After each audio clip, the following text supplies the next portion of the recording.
Um, Welcome everyone. You all, unless there's a nameplate at the table, you're very welcome to sit at the square round table, and encourage you to do that. So anybody who's sitting in the back, if you want to come in, that would be super. Thank you.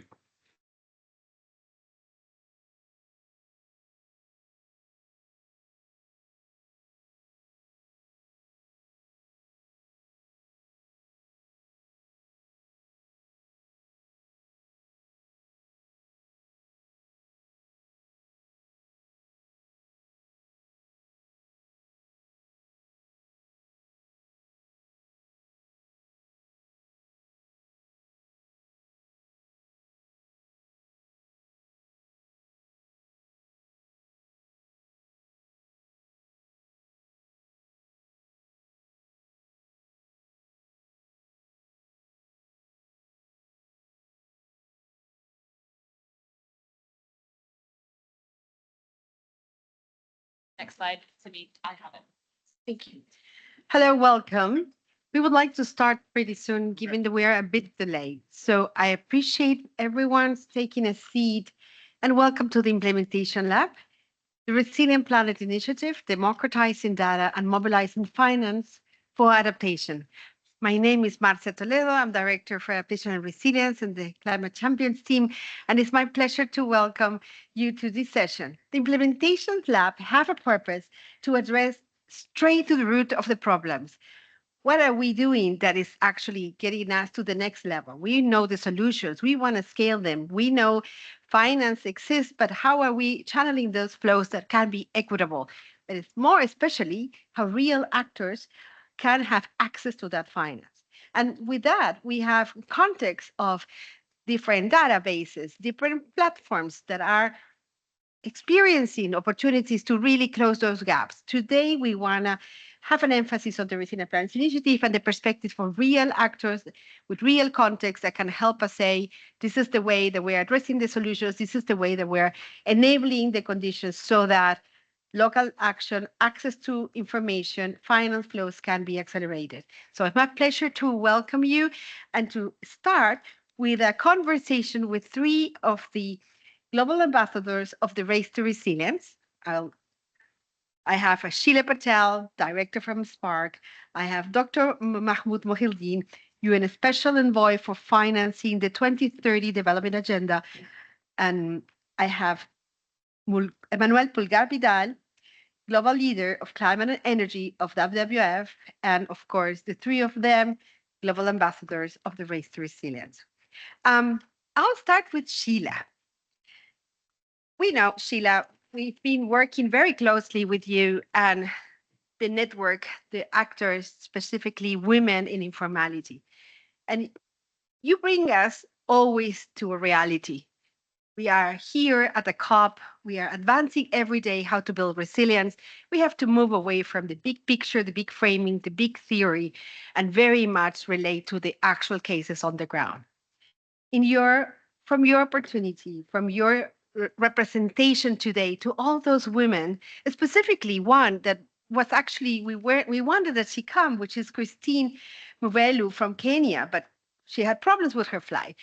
What would you share with us how information give women the opportunity to actually bridge from ideas and challenges to more action, finance, and opportunities? How would you help us connect to that case?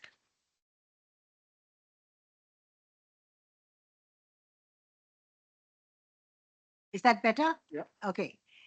So thank you for giving me the first voice. I'm sorry I can never replace Christine and her passion and her absolute conviction that if you start with poor women, you can go wherever and you can only add richness and value to what you do. So I'll try and be the Indian grassroots Christine if I can. So the first thing I want to say that comes from the voices of poor women is that every single person on this planet needs to develop a new understanding about how to produce choices for change that are good for them, good for the planet, and good for climate. They are not different. So development and climate are not separate. The second thing we want to say is that already a very large volume of people living in cities live informally and illegally. They get no support except being demolished by their cities and unfortunately now by nature. And we need to look at how resilience and transformative strategies of protecting their homes and their neighborhoods becomes available to them. And the third thing is that they are not empty vessels. Our work in Roof Over Our Head demonstrates that they build their own homes, they refurbish them, and unfortunately, these are not resilient homes for extreme weather.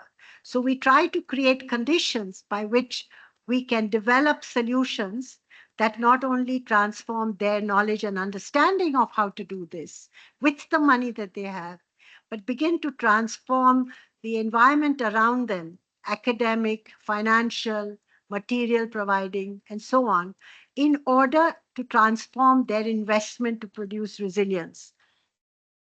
There is no question that they need help and support. And what we're trying to say is be add-ons, respect what they already do, and assist and support them to become resilient as neighborhoods and as they bring up a large volume of your future citizens. Thank you. Fabulous, Sheila. Very concrete and very to the point. We have to empower, we have to work with to a creation together. It cannot be just one side. And most importantly, it's a transformation across. I'm very happy then to turn to Mahmoud.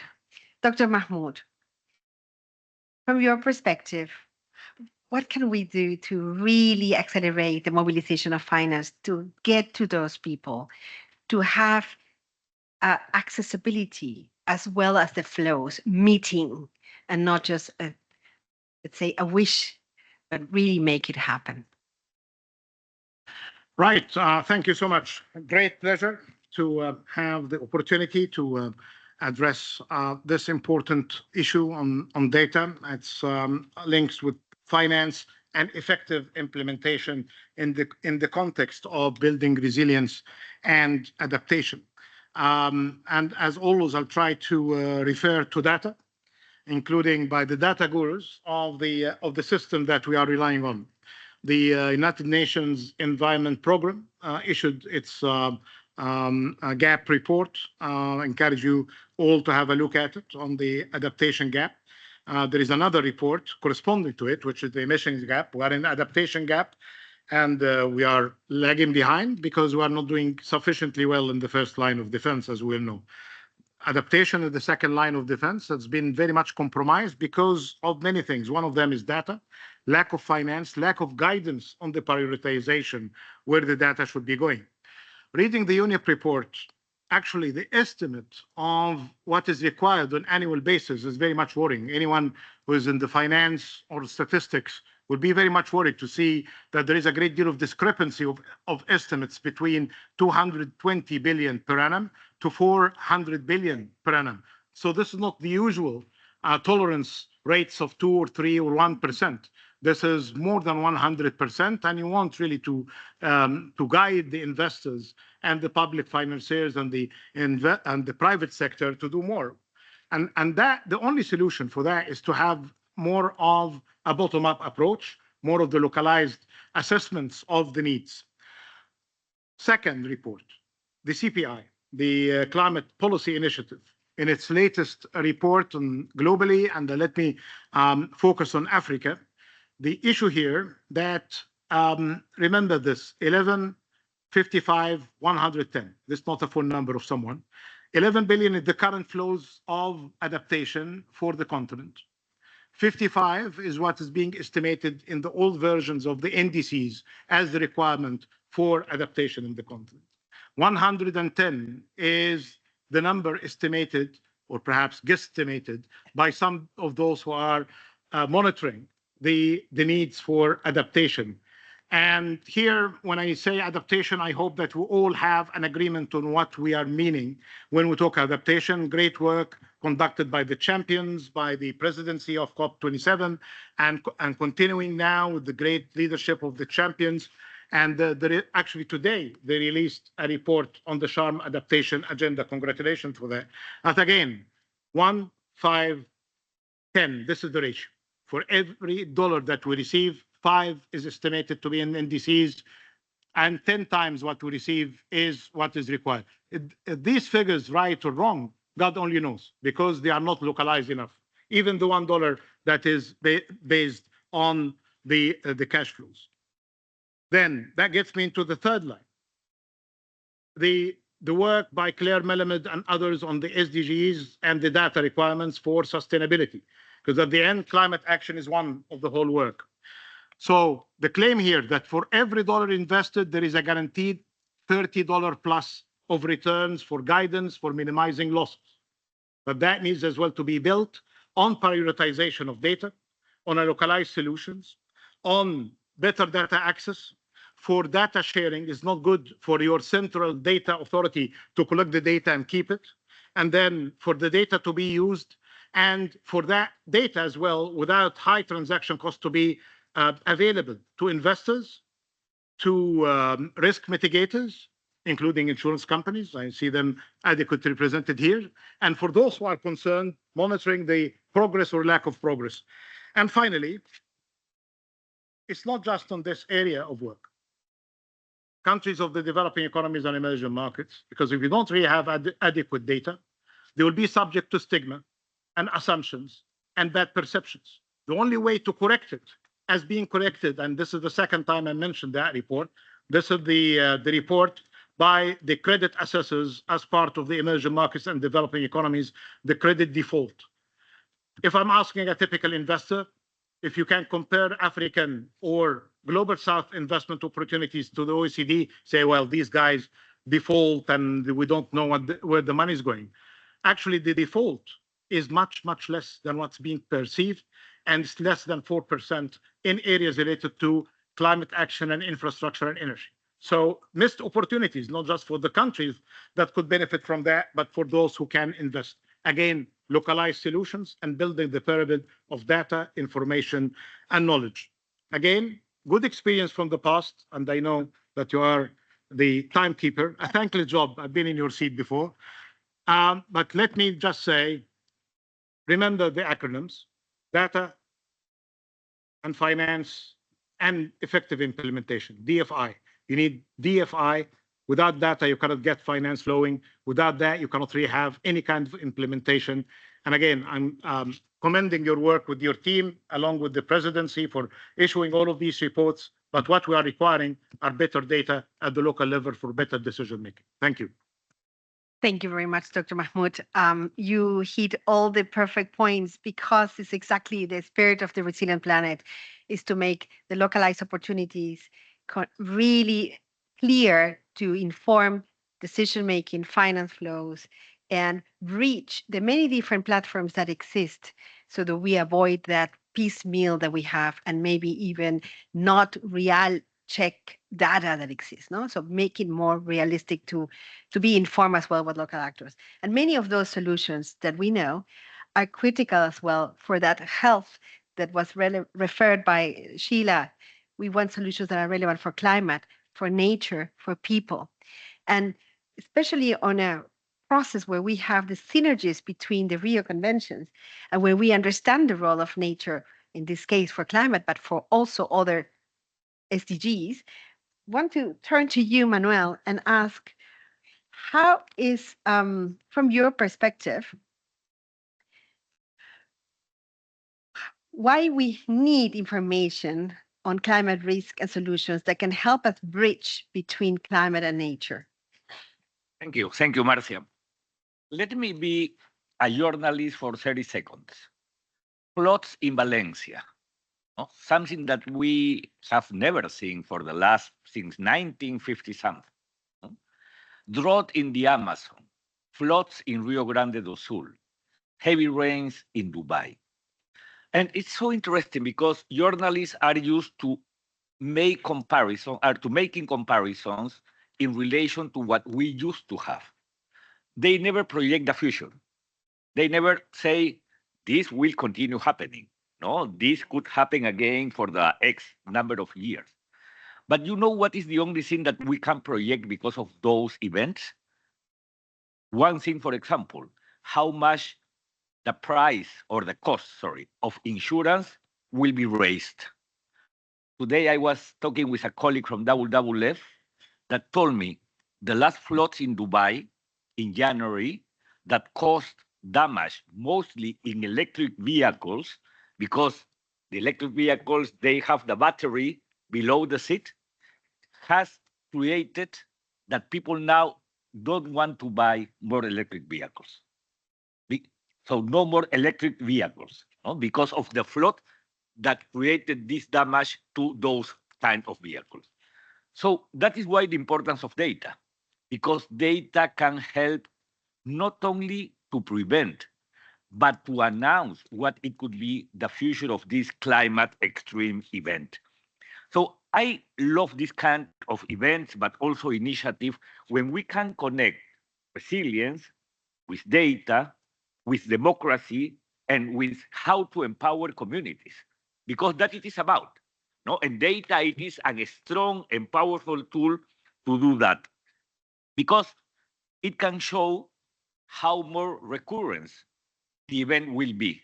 And we have, through data, we have to show that kind of situation. Also, it can show how much we are unprepared and can help us to be better prepared for the future. Also, we can identify the cost to prevent. No, and by having that cost, we will be more able to take correct and accurate decisions, and also, as Mahmoud mentioned, to mobilize finance. By having data, we can find solutions and empower community, but also we can define metrics. What is the main difficulty of the adaptation agenda? The lack of metrics. And it is probably because of the lack of data. So by having data of climate extreme events and its consequences, we would be more able to define those kind of metrics. So I welcome the existence of this kind of platform, that it is identifying not only risks, but also solutions. Because I am pretty sure that by having data, we will make more able communities to be empowered, to demand or to open a dialogue with their governments to bring more permanent solutions based on what we know will be the future of the planet, more extreme climate events. So I think that it is a good way to promote democracy, more empowered citizens that can influence in the decision-making process. So let's work on that. Let's try to use this data also to inform journalists, to have, I hope soon, journalists saying, event on this side of the world that could be repeated soon. Let's be prepared. What are those kind of decisions that we have to take to avoid the consequences of the next event that for sure will come? Because until now, we are just looking at patches around the world. An event here, then the week after in the other side of the world, and then in the north or in the south. No, we have seen this as a systemic consequence. And data can contribute also to understand how the system is performing now because of climate change. Thank you, Marcia. Fabulous, Manuel. Very good, and especially very important to reflect that this initiative has been started with partners of the Race to Resilience, very much building on the opportunity that the Sharm el-Sheikh adaptation agenda brings for that system approach and making it more real for the opportunities and the solutions and the access to data that needs. I'm eager to close this round and invite Sheila for 1 minute before we pass it to Anthony. You can tell us in 1 minute your reflection of this round, please. So now I'm not Christine. Exactly. For me, the Resilient Planet Initiative is very critical from 3 different, very important spaces. One is to demonstrate to poor people that especially women, that the data that is developed out of their experience is not extracted, that it is available to them. And it is available to them not only to reflect their own experiences, but that of everybody else. The second is to build a relationship of trust between techies and communities, because they all speak different languages. So how do you communicate with each other to produce outputs that are important for the larger picture, but also for the small ones? And the third one, which is very important, is that as we transform the development versus climate change discussion, we also have to develop a relationship of trust between the local and the global. If it's not there together and the locals don't aggregate to the global, we are finished. So these kind of things, and all of us understanding the proper use and the positive use of AI and digitalization, I think we are creating a new relationship of trust. Thank you. Thank you so much, Sheila. Excellent points, and help me very much to introduce now Anthony Hobley, which is Insurance Development Forum and Deputy Chair of Climate Risk and Resilience Housing Group. Anthony is going to present us briefly the Resilient Planet Initiative. Anthony, the floor is yours. Thank you. Yes, we're in a IDF hat today, but also the co-lead for insurance for the high-level champions.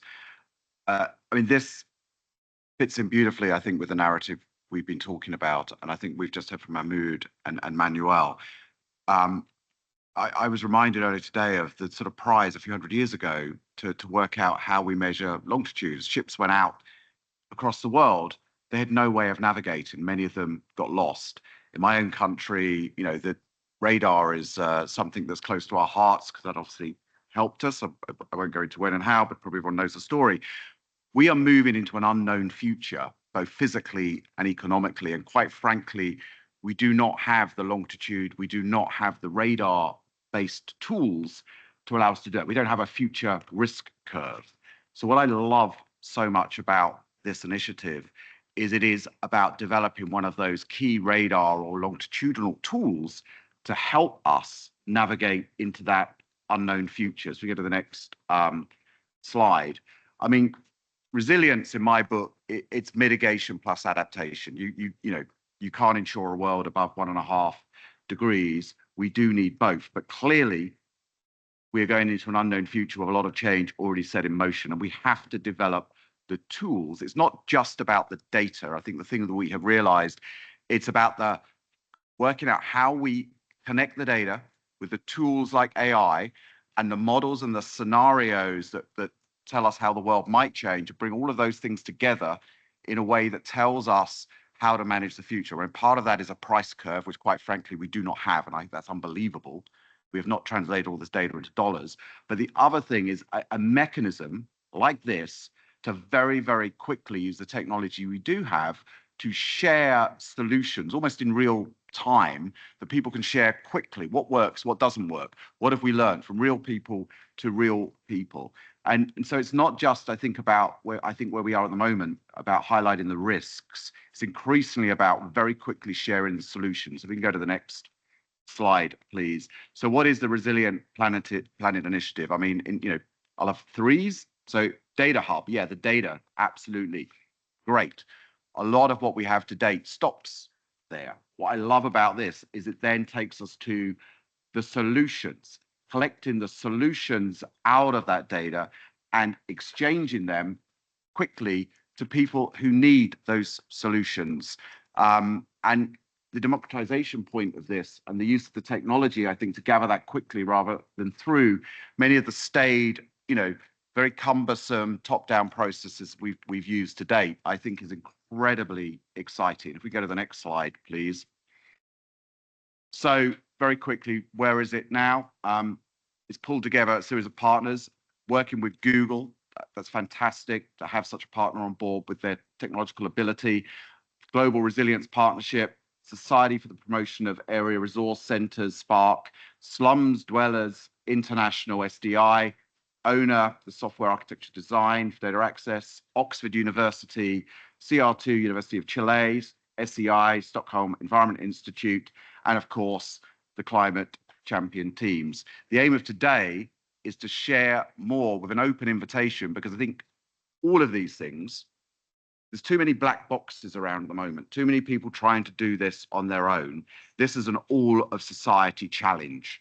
It has to be open source. Everything we do right now has to be about crowdsourcing in all the good ideas, all the work people are doing. There will be plenty of time, I think, to build on that, to build a bigger pie that everyone's going to make enough money out of, which obviously is the way our system works, whether you like that or not. But right now, we have to get the architecture, the foundations right. So everybody needs to work together. So this is an open invitation, I think, to come on board. And the aim is to demonstrate this by March 25. Next slide. Thank you. Very much. Thank you very much, Anthony. Fantastic description of this opportunity, and especially an invitation for everyone to join us and this completing our first phase by March next year. Now it's a pleasure for me to introduce David Howlett, Senior Advisor of the Climate Champions team, which will be moderating two dialogues. David. Thanks, Marta. I can almost see you between the pillars and it's not the greatest way to see people at the far distance, but anyway, thank you, Marcia, and a great start. We were going to have interactive dialogues and getting everybody standing up in the room speaking to each other, but the timing is such that we can't. We've really got to be out of this room finished in about I'm not sure, about 30 or 40 minutes. Particularly as one of my colleagues is managing the next Action Lab. So I'm going to ask all my speakers. We've got 2 rounds of dialogues. One on how do we level the playing field on data, on risks, and one about the solutions. Obviously, they're very interconnected questions. So I'm going to ask 3 speakers in turn, maybe have a little bit of a dialogue. So I'm really honored to invite the Honorable Dr. Wilbur Ochoa, who's the Governor of Vihiga County, Chair of the Environment and Climate Change of the Council of Governors. I'm really interested, Governor, because I spent 2 years living near Mbali, near Vihiga, when it was Kakamega district. So I'd love to catch up with you afterwards. But can you tell us how are you getting information to the communities in Vihiga County? It's a very rural county with many farmers. So over to you, Governor. If you can do it 3 to 4 minutes, that'll be fantastic. Thank you for this opportunity. First and foremost, I want to say that data and information is crucial for planning and decision making. And as a governor, and I'm happy I have my colleague here who is also a governor from Kenya, as governors who are decision makers, we need data, and data that has been analyzed to answer specific decisions. So the availability of data is crucial for decision making. And as a government, since I run a government, he runs a government, we require data to make decisions. And as a matter of policy, we, the county governments, we have made a decision that funding our budget must have a component of data collection so that you budget for data. Because many times we never budget for data. We only expect that data will be found somewhere. This does not happen. So as a government, and for my government in Vihiga, I budget for data. And we use modern technologies. Most of the data, you need updated data, data that can be used immediately and better that is long-term so that you can see trends. So we have adopted new technologies in acquiring data.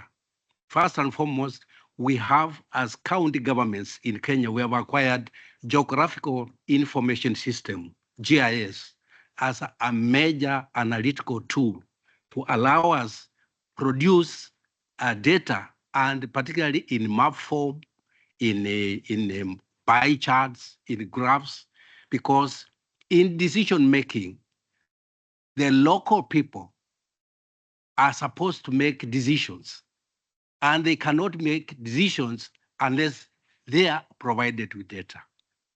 And the easiest way we do is provide maps of various data sets that they can understand. And given remote sensing, like Google Maps, are now readily available. And most people now have smartphones on which they can access Google Maps. So that is one area that is of great importance. So I would like to say that adopting new technologies of collecting data is very crucial. And having this data available. For example, we have different data sets for different people to access to. Fundamental data sets or basic data sets like land use, roads, hospitals, schools, they should be available to the public so that the public can access. When they are making decisions, they can access that information. Of course, there are certain data sets that can only be accessed through a particular permission. So it is important that having data available to people is crucial. And the last issue that is very important is setting up an early warning system, particularly as regards to climate change. Because climate change is things are changing very fast. So we need an early warning system that allows us to understand how climate change has changed over time and what has been the impacts or within each of the changes, what has been the changes, how has it impacted on the communities. And with that type of data, the communities will be able to relate to it very easily. So early warning system is very important. And in this case, we are adopting to use remote sensing, use of remote sensing, satellite data, which is readily available online in open data sets that we can be able to use. Thank you. Thank you, Governor. And I think I'll be next in Kenya in February when it'd be lovely to come back to Vihiga and Bali and to see what's happening on the ground. I'd love you to go on for longer, but the time pressure is up against us. And I'm going to ask Benedict to know I was going to get back, my diversity has gone in the wrong order, but the slides are in. So I'm going to ask Benedict, and then Jane Desser to speak. Again, if you can be punchy, provocative, and short, will be great. So Benedict, thank you. Thank you, David. I will speak a bit more to one of the points introduced by Anthony, the Data Hub, on behalf of Oxford University Environmental Change Institute, which is one of the partners in setting up this initiative. We have some slides as well, if we can get them up. Perfect. So we heard already from Dr. Mahmoud beginning the adaptation gap, right? The adaptation gap is huge. And to mobilize the trillions of dollars needed for climate change adaptation and resilience will require a whole new data architecture to provide globally consistent open baseline data sets on climate risk and resilience metrics as a global public good. If we think to the mitigation agenda, the common language of greenhouse gas emissions enables actions at scale. This agreed architecture and approach means that from the local to the global level, a common understanding is in place, an understanding with which governments, corporate, civil society can set targets and plans, can monitor progress, and consistently price that externality and establish markets for it as well. This same standardization does not exist in the climate resilience agenda when we talk about risk. Adaptation and resilience are missing a common language. And it's something that I know, Anthony, we've talked a lot about the last couple of days as well. And such common and open resilient metrics are needed to help create a shared understanding and a shared baseline for addressing climate risk in real and in financial terms. Such open risk data is not meant as a replacement for commercial solutions, but instead acts as a public good in addressing this market failure and help accelerate progress across the entire ecosystem. And this can help level the playing field through access to baseline metrics. Because the current uneven playing field, which is real, exists, especially between governments, civil society, financial institutions, and corporates, basically between those that can afford to pay for data and those that cannot, reduces transparency and accountability, creates information asymmetries, and in reality further deepens inequality. So a new climate risk data architecture should be, let's still stick with the previous slide for just briefly, should be both transparent on methodologies to ensure data is understood and used appropriately and avoid maladaptation. It should be globally consistent in approaches to ensure that metrics are comparable across countries, user hazard types, and use cases. And it should build upon existing common standards for risk so that common metrics can support and link groups together, whether this is in the humanitarian sector, in the financial sector, in investment, infrastructure, disaster response, and of course, at the community level. And all of this should create a minimum standard that can help sectors across the global economy quantify the value of building climate resilience and importantly, the cost of doing nothing.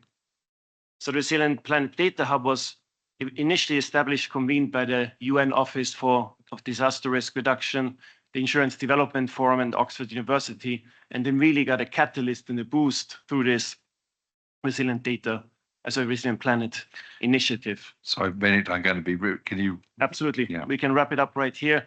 You can get the tools online, and this is an ongoing work to bring together these data sets to inform decision making, and that will further be developed with tools for use cases together with all the stakeholders in this room.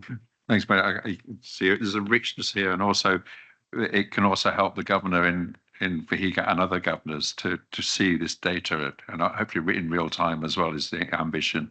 I'm now going to invite Jane Lasser from BFP Global. I think you've got a number of slides, but they're pictures, and I think you're going to flash through those pictures. When you see my little red light come up, it means that I'm getting signals from down the end of the room that time is up. I do apologise for this, but we need to be good corporate citizens, I think, for everybody. But let's network outside afterwards as well. Thank you. Thank you for the invitation, and I'm very pleased to be here with our honorable and esteemed guests and audience. I wanted to connect my points to what I was hearing throughout the conversation about the emphasis that Mr. Hobley had made about sharing what works, and the reference to DFI, which I will use from now on, about emphasis on the effective implementation. So I bring experience from the field of what this data means, how it's meaningful on the ground, and at the intersection of my work in climate and livelihoods, how this data is meaningful for bringing access to finance and also sustaining the livelihoods. Next slide, please.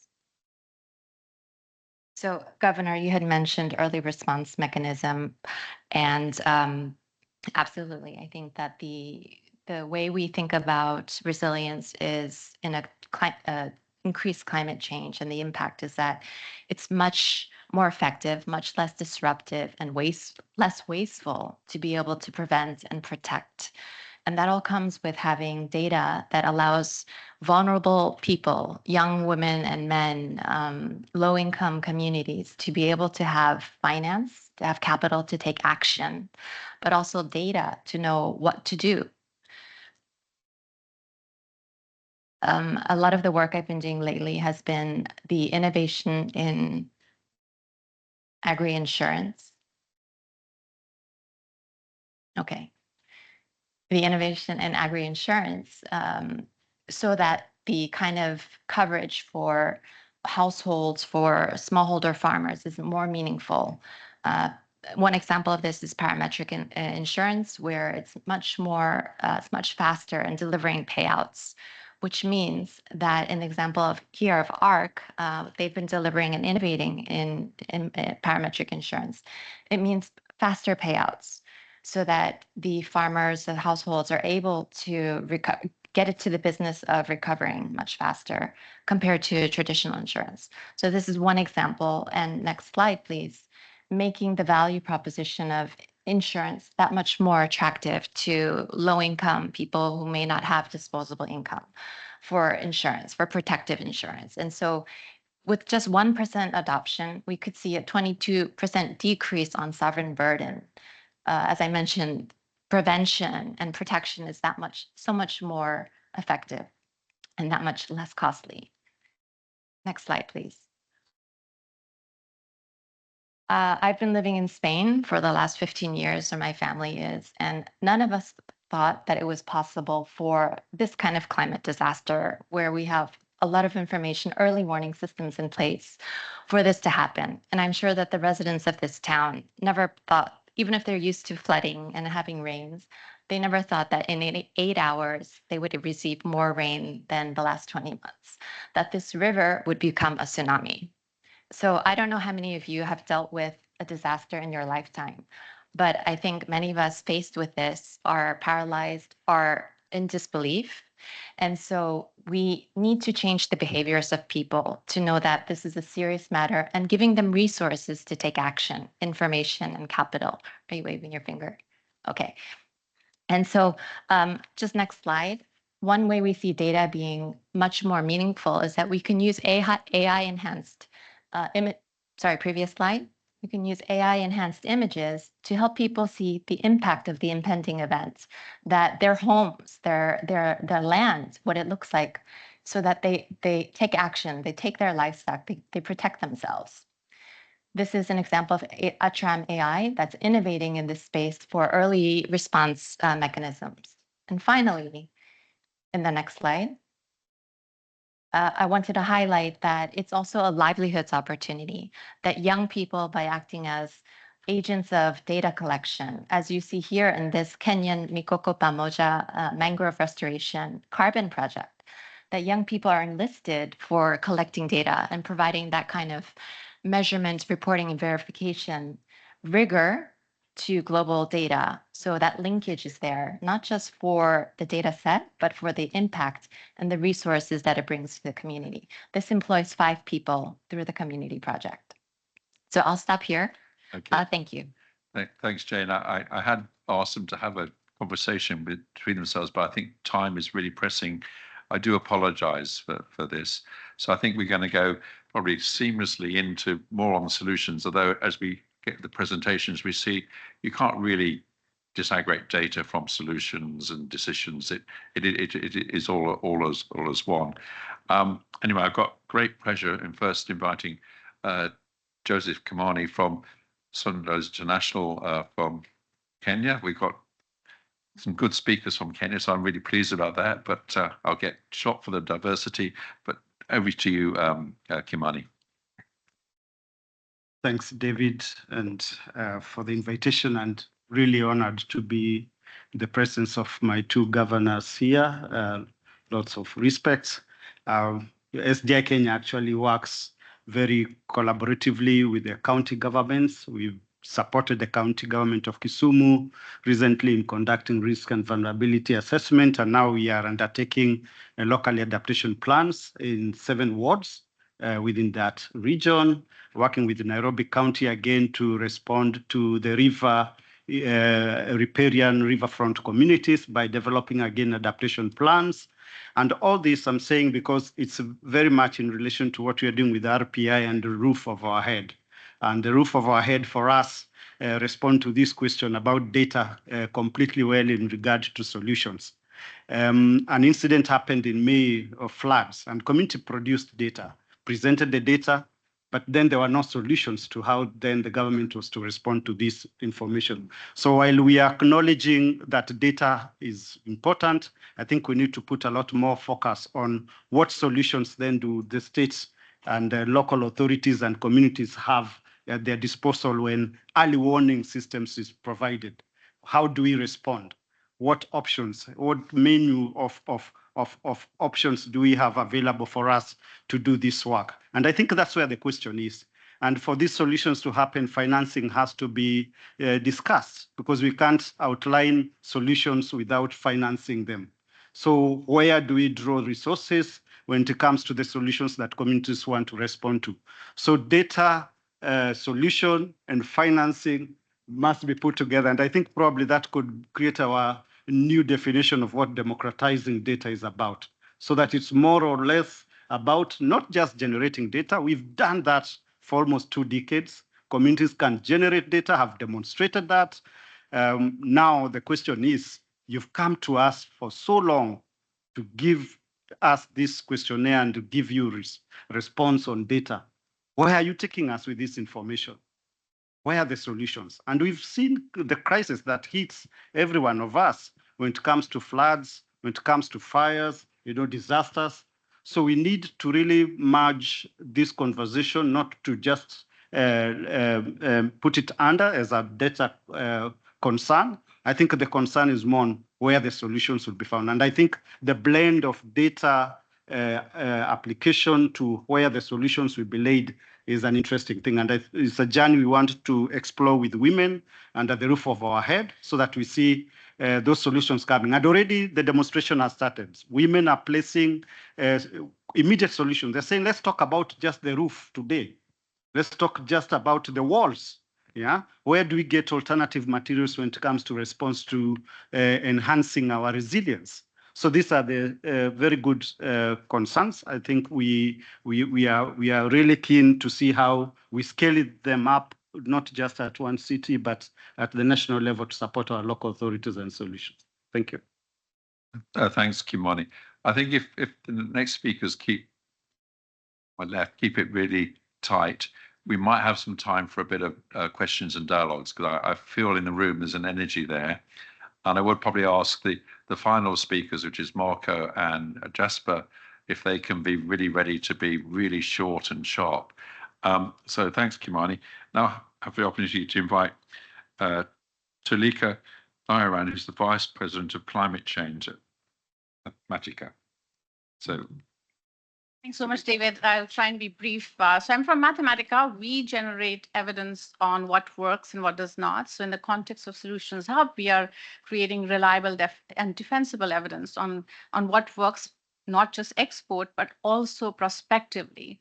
So in the context of the COP's title, which is all about climate finance, I wanted to put the point on the fact that we are also sort of lacking evidence on what works in adaptation. So if I talk to some of the climate finance folks in the COP, they were talking about a very tepid pipeline on adaptation projects. In other words, what are the solutions? So it's really critical to generate that evidence. So let me just walk you through a quick journey of what data and evidence looks like to do that, and how important it is for us to connect the global data with the local data and have access to those platforms.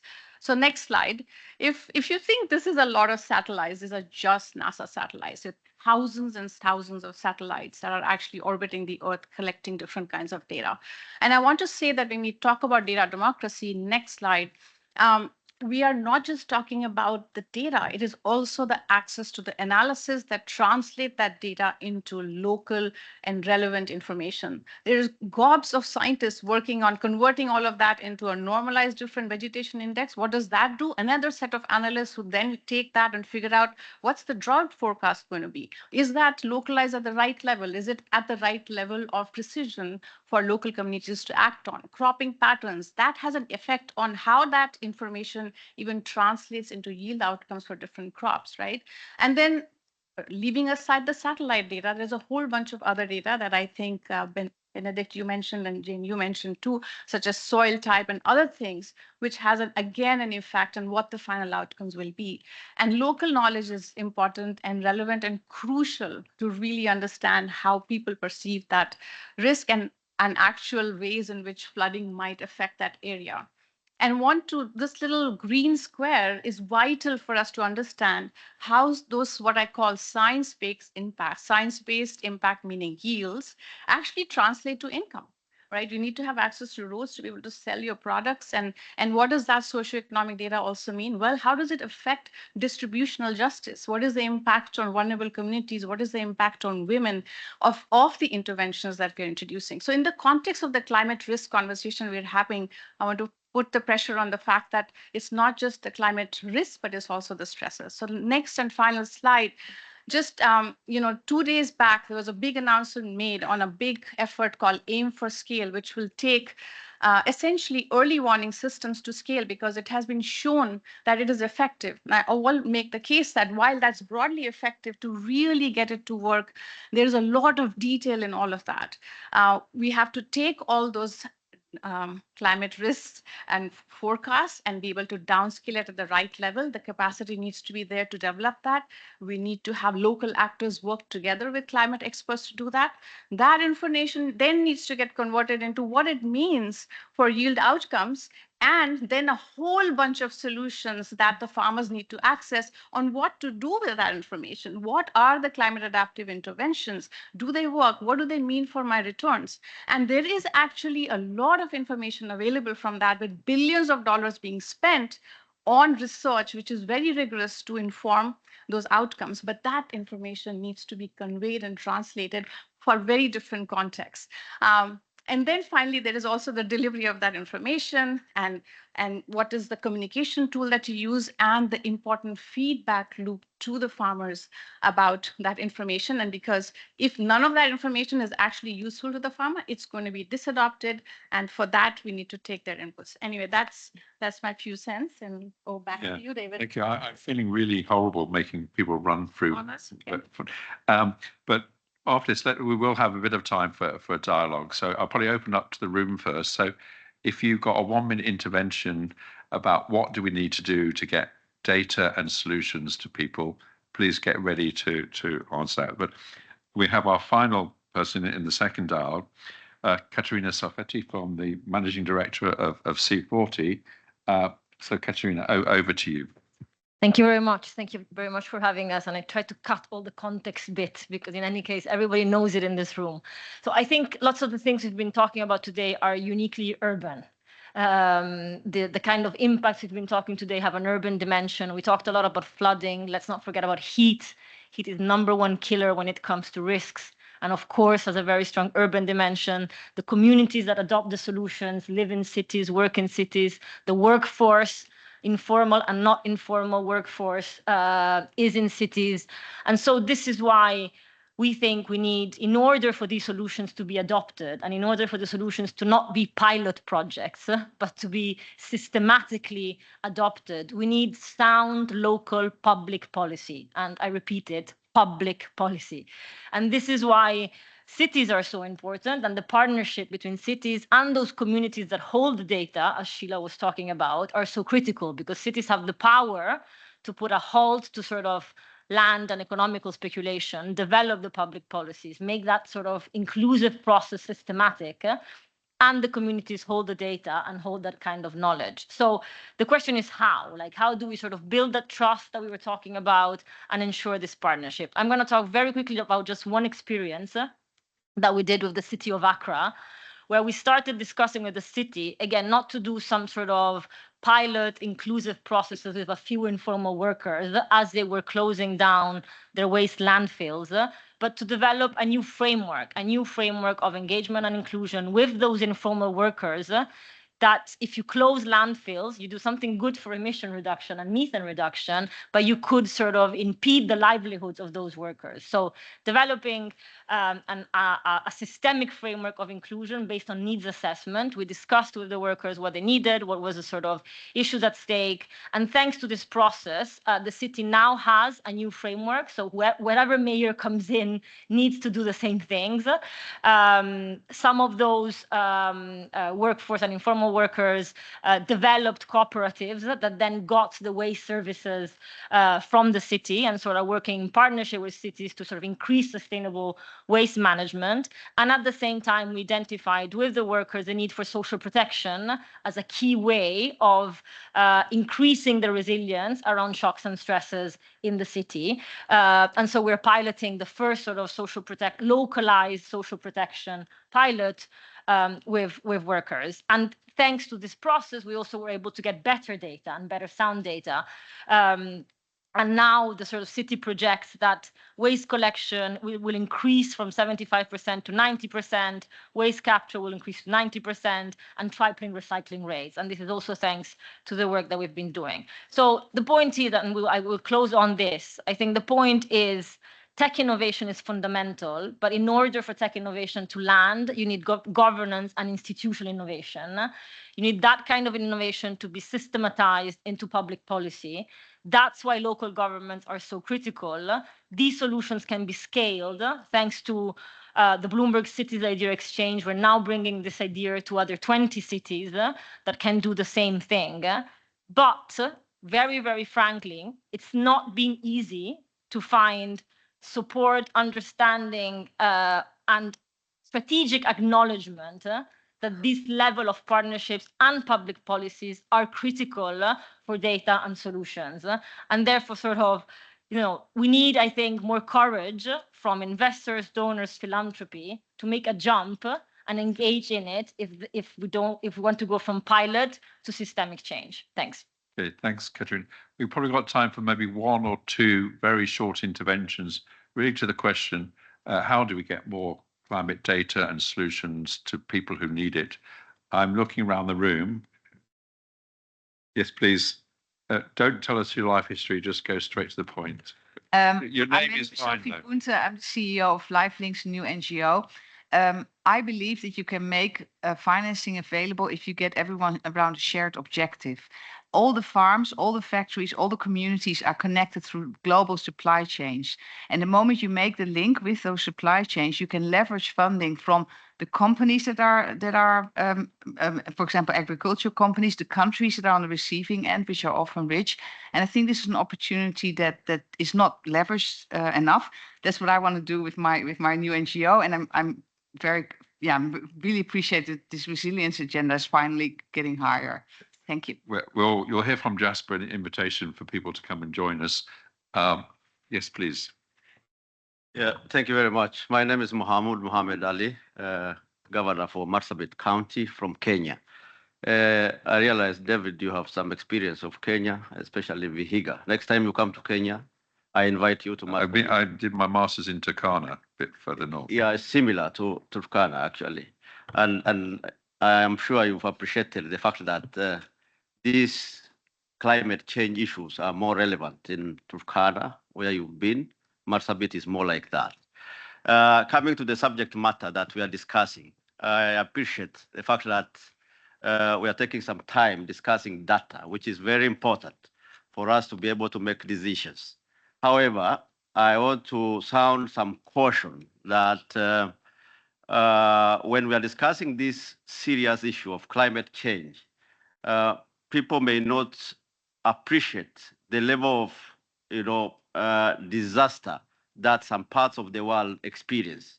As we are gathered here, there are some parts of the globe where people go without food because of the effects of climate change.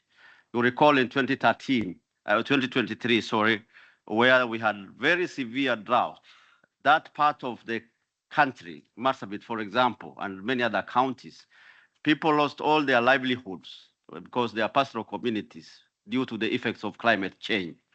So what I am urging you, colleagues here, everybody gathered here today, we may not dismiss the subject matter about data, very important, but let's not concentrate so much on collection of data, yet intervention about the effects of climate change are not really felt at the grassroots where the burden is so high. So let's get out of the boardrooms. Let us do proper interventions so that this COP and other organizers are taken more seriously. Thank you very much.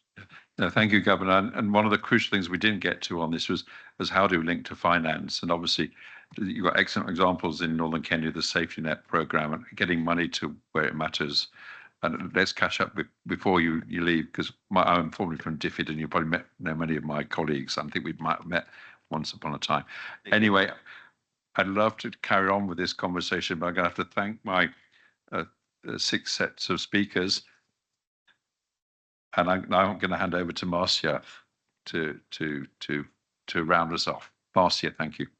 Thank you very much, David, and thank you to all speakers for giving us more the sense of reality and how we can advance connecting data, reality of local people, and opportunities to implement those solutions. I'm happy to introduce now to Marco, who's going to help highlight and connect the many key points that were shared during this discussion. Marco, the floor is yours.